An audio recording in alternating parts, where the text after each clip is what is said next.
Bago po mag-umpisa ang mga house church, alam naman po natin na nagpupunta tayo doon para mapurihan si Lord.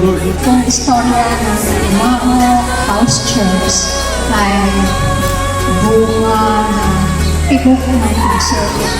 Dahil si Sister Sam, member namin sa Divine Branches Yung susunod na henerasyon na habang ang mga bata ay mabata pa, natuturuan na sila ng patungkol sa Panginoon niya.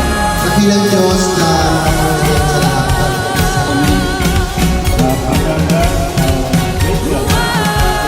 Gusto ko po pasalamat kay ating viewers, kay Brother Dennis